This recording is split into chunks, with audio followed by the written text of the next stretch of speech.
The best way to get your ex back.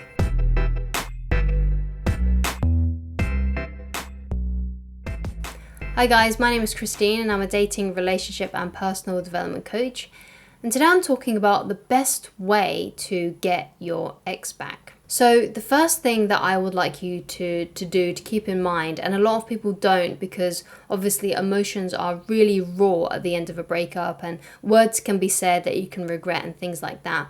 But the best thing to do when you are dumped, and the best way to kind of get you on the right track to get your ex back, if that's what you want, then you need to first remain gracious, remain mature about the breakup. Because the worst thing you can do is to not be gracious about it, to be angry, upset about it, throw your emotions into it, become angry, or just say things that are really passive aggressive, or just be really mean to your ex, or getting overly emotional and begging and pleading with them. The best thing to do when someone dumps you is to do the exact opposite of all those things. Like, you want to kind of just be gracious about it and accept the fact that they don't want to be with you anymore and be mature about it. And the reason why you want to do this is because this kind of thing would throw anyone off, because usually when a breakup does happen, the exact opposite happens. Like what happens is exactly what I listed before, which is like there's a lot of passive aggressiveness, there's a lot of anger, there's a lot of hurt. They may be begging and pleading if one person wants to get back with you or you want to get back with them.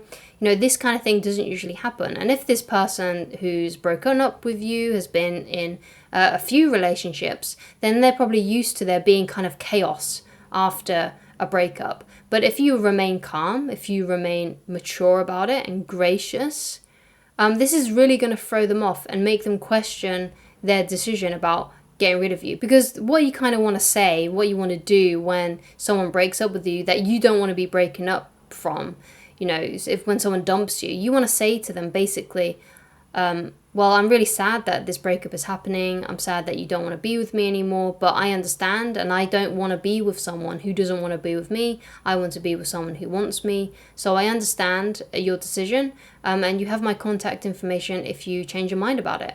And that's all you need to say. That's all you kind of need to put across to them. And because you're not being angry, you're not being passive aggressive about it, you're not getting overly emotional, you're not begging, you're not pleading, it's going to throw them off. They're going to think, wow, what? Where did that come from? And it's going to make them question it. And obviously because you've said to them, oh, let me know if you change your mind, you know, you've got my contact information, you know, when they go into, and you then go into no contact with them and you stop talking to them, because that's also really important. You know, you say that to them and then you walk away and assume you're never going to see them again. So, when that no contact starts to happening and they've got like space from you, they're not hearing anything from you, and the last thing you said to them is basically, well, get in touch with me if you change your mind about it. That's when they're going to start questioning and thinking, oh, should I do that? They've said it's okay for me to message them and contact them if I want to get back with them. So maybe I will do that. You know, that's the best kind of position to put yourself in. That's literally the best kind of way to get your ex back. And it all depends on those first like interactions, basically, when that breakup does happen. So if, for example, you have behaved badly after the breakup, which most people have done in some way, it doesn't necessarily mean like bad as in you've done like really bad stuff. It just means that you've probably done things that have made you look immature, too emotional, and things like that, right? So basically, if you have behaved in that way, the best thing for you to do is actually to send them one last message or call them up one last time and let them know basically what I said before, which is you're upset that the breakup happened. Also that you're sorry for the way that you've acted, the immature way that you've kind of handled things. You can say like, I was just emotional. I'm really sorry, but I apologize for the way that I've acted since we've broken up. I just want you to know that I didn't want to break up with you. I wanted to be with you, but I don't want to be with someone that doesn't want to be with me. You have my contact information. Reach out to me if you ever change your mind about it, and then you stop speaking to them. So if you can kind of amend things a little bit if you have behaved in that kind of bad way, if you have been overly emotional and things like that, or you've been mean or cold to them, or just really, really immature. So you can kind of get a grasp on things, you can kind of handle things and let them know basically what it is you want. Like, you want them back, but obviously you understand that they don't want to be with you, and that they have your contact information if they do want to get in touch with you. And then you simply walk away and just basically never speak to them again, and give them that time to question their decision. Because a lot of people, when they break up with someone, they don't give their ex that time to question their decision. They're always in their DMs, they're always trying to get her back. So you need to have that no contact. You need to walk away from them. If you're enjoying the video so far, then please leave a like on it, and please do subscribe if you haven't done so already. And if there's something you'd like me to discuss in a future video, then please let me know and leave it down in the comments. Or if you have any tips and advice yourself, thank you so much. So one of the great ways that you can make yourself become scarce, to give your ex that time to think and question their decision, is to basically go completely off the radar. So if you two still have each other on social media, stop posting things, stop writing statuses, stop viewing their stories, stop creating stories, stop commenting, stop liking their stuff, and basically just disappear. If you feel like you can't help yourself, then it may be good to like just get rid of your dating apps, to get rid of your social media apps for a few weeks, for a few months, just so you can really give them that time to think about you and to wonder about you. Because if you're really familiar, basically you can become very familiar to someone if you're posting a lot on social media, if you're viewing their stories a lot. Basically, if they're seeing you in their notifications, and if they can see you as the one that's viewing their stories and stuff, like, you're going to become way too familiar to them.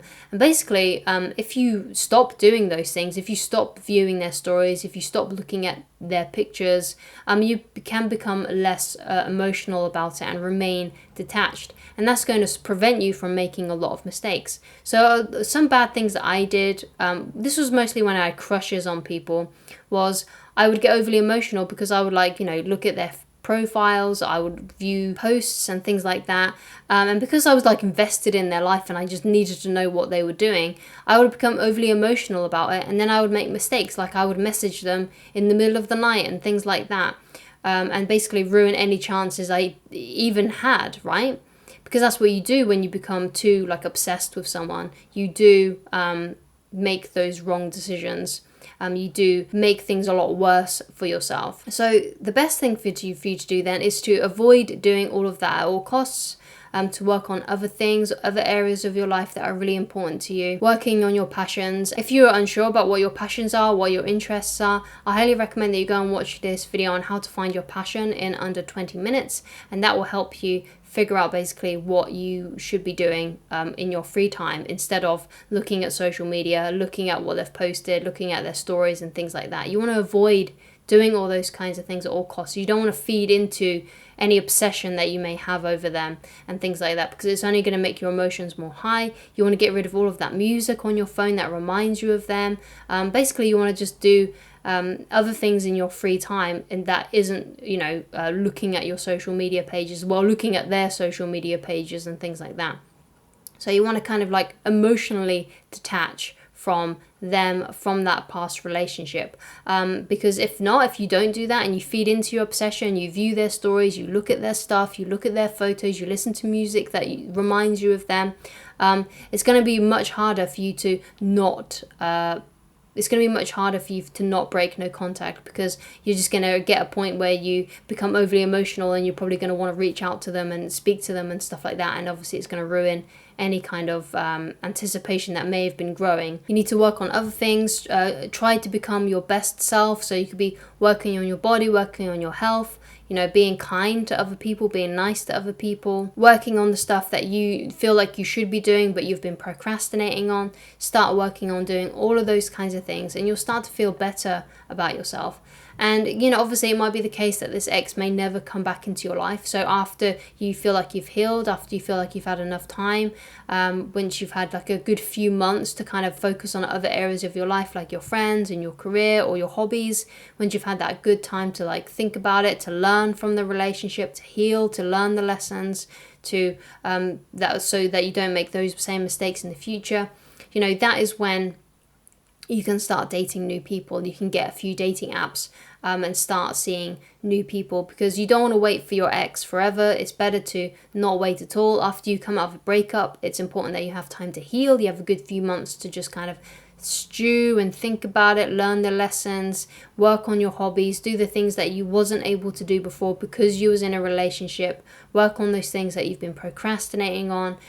Try to become the best self that you can, because ultimately if you become the best version of yourself, your ex will then see that, if they still have you on social media, or they can just see, they just know about your life in some way. Perhaps you see them sometimes, perhaps you work together or you go to school together, and they would see that you've kind of transformed into this new person, and that may make them wonder about you and may make them want to reach out to you, which is why it's really good that you work on those really important areas of your life and you work to become your best self, the best version of yourself. And then once you've kind of healed and you've got over it and you've learned the lessons, you're working on other areas of your life, you feel like you're in a better headspace, that's when you can start dating someone new.